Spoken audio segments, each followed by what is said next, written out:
Coucou tout le monde, bienvenue sur Viens et suis-moi, écoutez, prête l'oreille, je suis Vaya Prière et je suis très heureuse de vous retrouver pour cette deuxième vidéo de la semaine dans notre étude de Viens et suis-moi. Je sais que vous pourriez me dire, mais Vaya, on a vu tout ce qu'il fallait voir dans notre première vidéo et notamment cette merveilleuse progression dans la conversion et le changement de cœur. Chers frères et sœurs, j'espère que vous avez apprécié les merveilleux enseignements du roi Benjamin et que cela a contribué à davantage convertir votre cœur, à le changer de manière à ce que nous puissions tous être de meilleurs disciples de notre Sauveur Jésus-Christ. Les enseignements que nous avons reçus dans chacun de ces chapitres sont réellement profonds et si nous les étudions dans un esprit de prière, je pense sincèrement que nous pouvons nous rendre compte à quel point ces mots sont puissants et peuvent réellement changer une personne, changer son cœur, changer sa façon de vivre. Et c'est ce qui est arrivé au peuple du roi Benjamin, parce qu'ils avaient entendu les paroles de cet homme, une personne simple qui a juste eu le courage de témoigner de ce en qui ou en quoi il croyait. Il a eu le courage de partager sa foi et son témoignage. Et l'on a pu voir leur cœur changer après cette expérience. Il a organisé une église pour enseigner l'évangile et les commandements de Dieu de manière également à ce qu'ils puissent se souvenir de cette expérience et du serment qu'ils ont fait avec Dieu, de se souvenir de leur expérience spirituelle. Il les a organisés pour l'aider à se souvenir de leurs alliances, de leurs expériences, pour pouvoir continuer à marcher sur le chemin des alliances. Chers frères et sœurs, il y a de la force à dépendre des autres et être organisé de manière à s'élever ensemble pour fortifier notre spiritualité. C'est dans des moments ensemble que nous pouvons connaître ces changements puissants dans notre vie. Et je pense sincèrement que l'expérience que nous avons vécue le week-end dernier ici en Polynésie française, avec la commémoration de l'évangile rétabli en Polynésie française, j'ai le témoignage que chacun d'entre nous a été élevé par les chants, les messages qui ont été partagés tout au long de ce week-end. Chers frères et sœurs, lorsque nous nous tenons ensemble et que nous édifions là où nous sommes, quand nous nous préoccupons plus de la gloire de Dieu que de notre prestige ou de notre propre plaisir personnel, nous pouvons accomplir beaucoup plus. Nous pouvons être forts, mais nous ne pouvons et ne devons pas agir seuls. Aucun d'entre nous ne doit faire avancer l'œuvre du Seigneur tout seul. Mais si nous nous tenons ensemble à l'endroit où le Seigneur nous a appelés, si nous édifions là où nous nous trouvons, rien ne peut empêcher cette œuvre divine de s'élever et de s'avancer. Tout comme autrefois, nous nous réunissons souvent pour jeûner, pour prier, pour nous parler les uns aux autres du bien-être de notre âme et pour prendre le pain et l'eau en souvenir du Seigneur Jésus-Christ.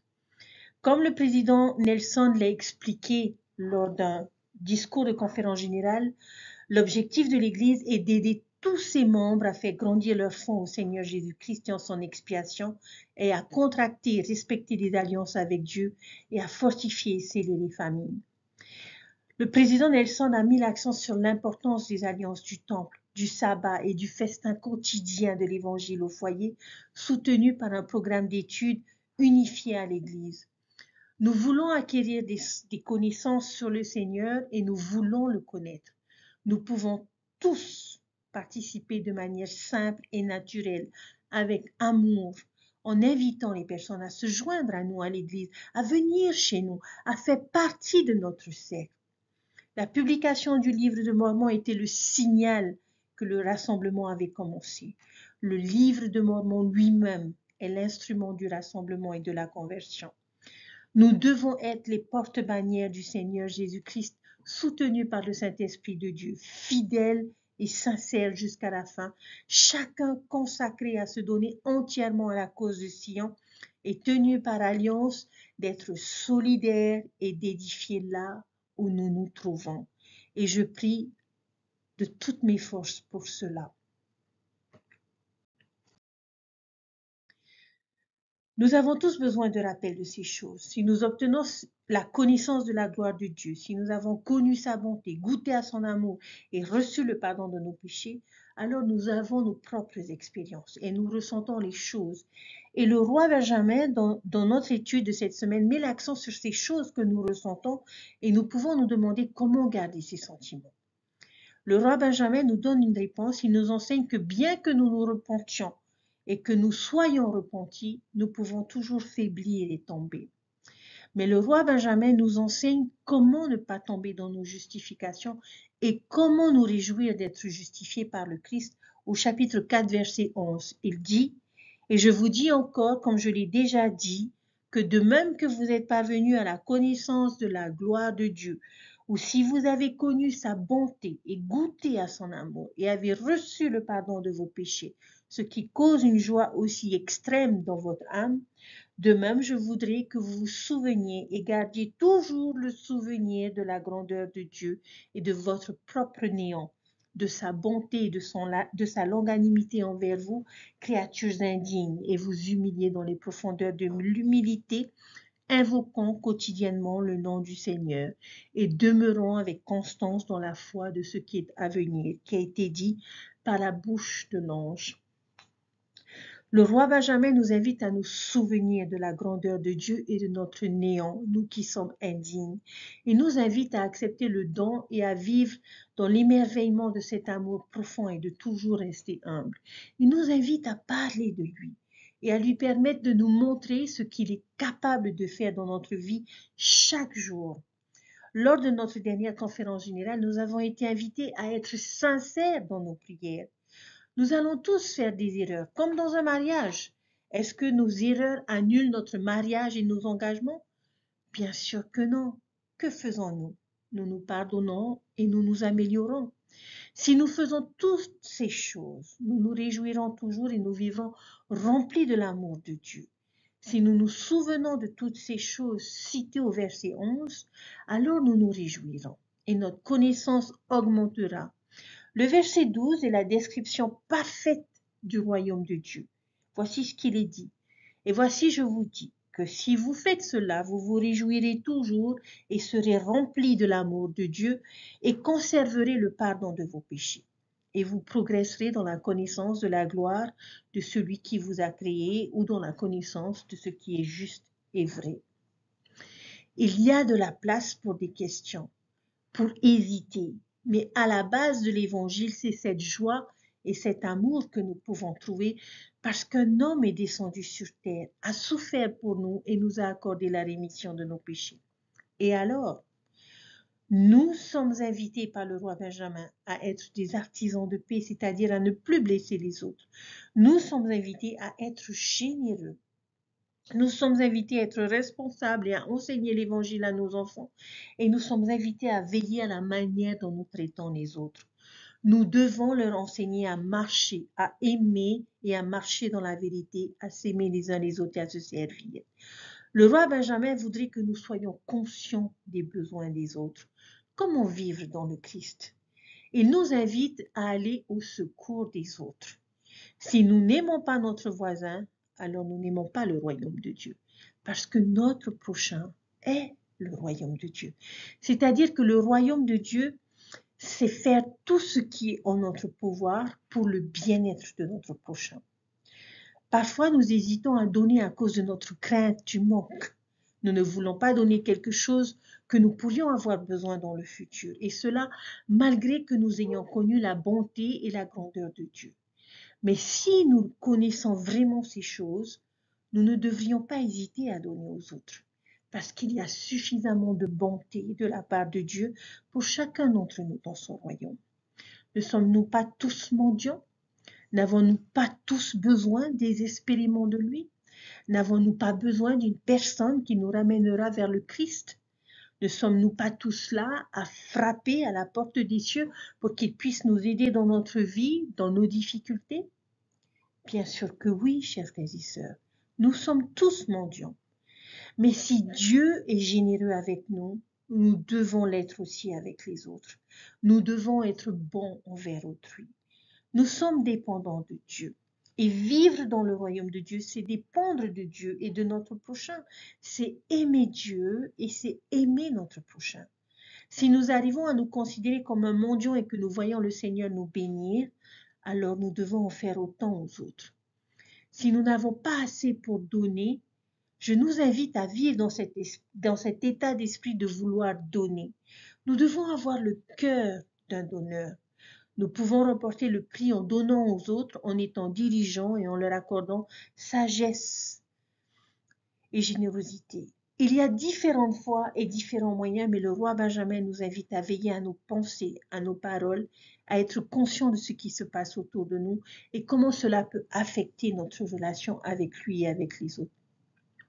Nous devons toujours vivre en veillant. De tout temps, on a considéré la pauvreté comme la difficulté la plus grande et la plus répandue du genre humain. Son tribut le plus visible est souvent physique, mais le préjudice spirituel et émotionnel qui peut en résulter peut être encore plus invalidant.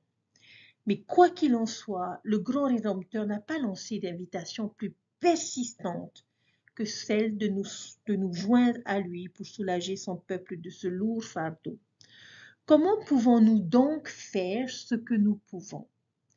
Pour commencer, nous pouvons, comme l'a enseigné le roi Benjamin, cesser de retenir notre main parce que nous considérons que les pauvres se sont attirés leur propre misère. Peut-être certains se sont-ils effectivement créé leurs difficultés, mais n'est-ce pas exactement ce que nous faisons tous? N'est-ce pas pour cette raison que ce dirigeant compatissant demande: ne sommes-nous pas tous mendiants? Ne supplions-nous pas tous pour avoir de l'aide, de l'espoir et des réponses à nos prières? Ne mendions-nous pas tous le pardon des fautes que nous avons commises et des problèmes que nous avons causés? N'implorons-nous pas la grâce pour compenser nos faiblesses et la miséricorde pour qu'elle l'emporte sur la justice, au moins dans notre cas? Il n'est donc pas étonnant que le roi Benjamin dise que nous obtenons la rémission de nos péchés en suppliant Dieu qui répond avec compassion, mais que nous conservons la rémission de nos péchés en répondant avec compassion aux pauvres qui nous supplient. À notre époque, l'Église rétablie de Jésus-Christ n'avait pas encore un an quand le Seigneur a commandé à ses membres de veiller sur les pauvres et les nécessiteux et de leur apporter du soulagement pour qu'ils ne souffrent pas. Remarquez le commandement donné dans ce passage, qu'ils ne souffrent pas.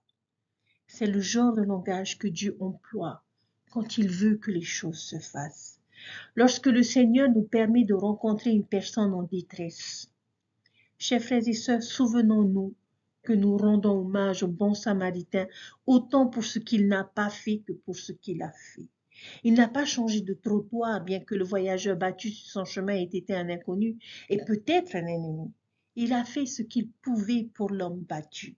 Il a élaboré un plan précis pour que d'autres personnes fassent davantage. Il a fait cela parce qu'il comprenait qu'aider peut demander plus que ce qu'une seule personne peut faire. Les leçons de cette histoire peuvent être un guide pour nous dans les situations à venir, quelles qu'elles soient. Ces mêmes leçons étaient là dans notre propre enfance et dans des expériences récentes. Une fois au moins, et peut-être souvent, nous avons été surpris de rencontrer quelqu'un qui avait besoin d'aide. C'était peut-être un de nos parents ou grands-parents, une sœur ou un enfant frappé par la maladie ou par un handicap. Notre compassion l'a emporté sur nos désirs humains. Alors nous avons commencé à offrir notre aide. Le Seigneur, qui est le maître nourricier des nécessiteux, a donné un conseil inspiré aux personnes qui prodiguent inlassablement des soins par ces paroles prononcées par le roi Benjamin et qui sont consignées dans le livre de Mormon. Pour conserver de jour en jour le pardon de vos péchés, je voudrais que vous vous accordiez de vos biens aux pauvres, chaque homme selon ce qu'il a, comme nourrir les affamés, vêtir les nus, visiter les malades et leur apporter du soulagement, tant spirituellement que temporellement, selon leurs besoins.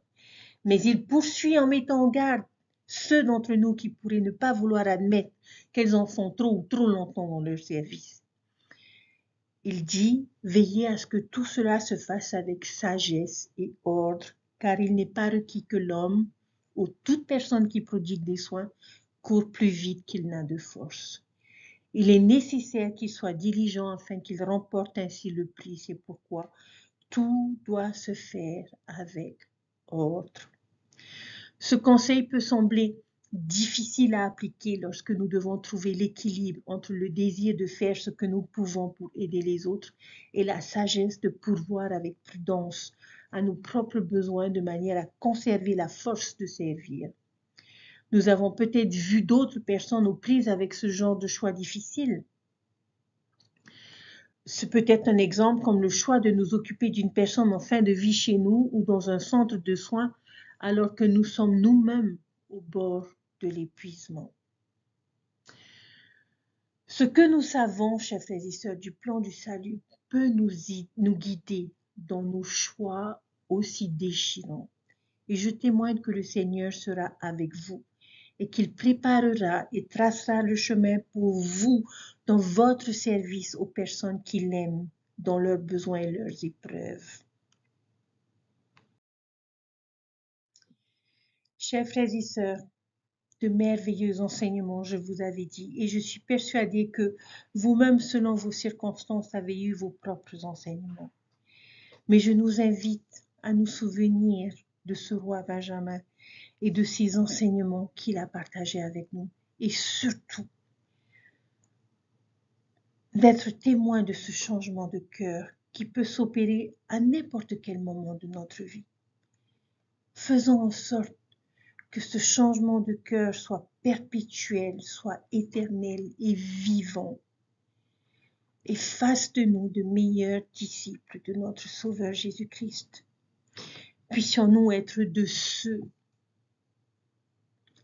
qui font tout ce qu'il faut pour pouvoir édifier les autres, mais non pas pour notre propre gloire, non pas pour nous mettre en avant, mais pour la gloire de Dieu et pour l'aider à établir son royaume sur terre. Puissions-nous être de ceux qui veillent sur ceux qui sont dans le besoin. Que nous ne soyons pas sourds ou aveugles aux besoins de notre prochain et que nous puissions y répondre de la meilleure des façons sans nous mettre en difficulté, chers frères et sœurs. Nous nous avançons vers un week-end de jeûne, un premier week-end du mois de mai. Quelle merveilleuse occasion qui nous est offerte de pouvoir partager notre témoignage en réunion de Sainte-Seine, ensemble, et pouvoir être élevés ensemble. Et je prie que votre témoignage, que vous aurez eu le courage de partager, comme le roi Benjamin, puisse changer le cœur d'une personne et l'inviter à venir au Christ. Je prie que les offrandes que vous ferez en ce week-end de jeûne puissent répondre aux besoins de quelqu'un qui est dans le besoin. Et je prie pour que ces efforts que nous faisons au quotidien pour être de meilleurs disciples de Jésus-Christ puissent davantage changer notre cœur, de manière à ce que nous puissions davantage ressembler à notre Sauveur Jésus-Christ. Chers frères et sœurs, nous avons vécu un événement exceptionnel. Mais ces choses exceptionnelles ne doivent pas être présentes que pour un événement spécial ou particulier. Tous ces efforts, toute cette motivation, toutes ces choses que nous avons découvertes peuvent faire partie de notre quotidien ou du quotidien des personnes qui sont autour de nous. Partageons cet évangile qui nous a fortifiés, qui nous a élevés et que nous aimons avec notre prochain, avec ceux qui sont autour de nous.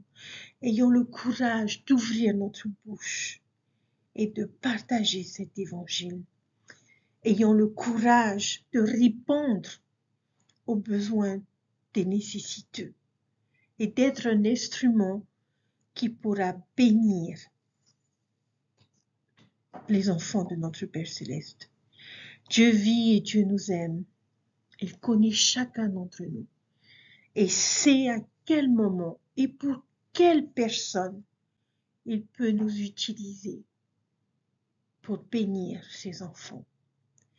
Alors je prie pour que nous soyons disposés à le faire humblement, avec beaucoup d'amour, de reconnaissance et de gratitude pour celui qui nous a tout donné, voire même sa vie,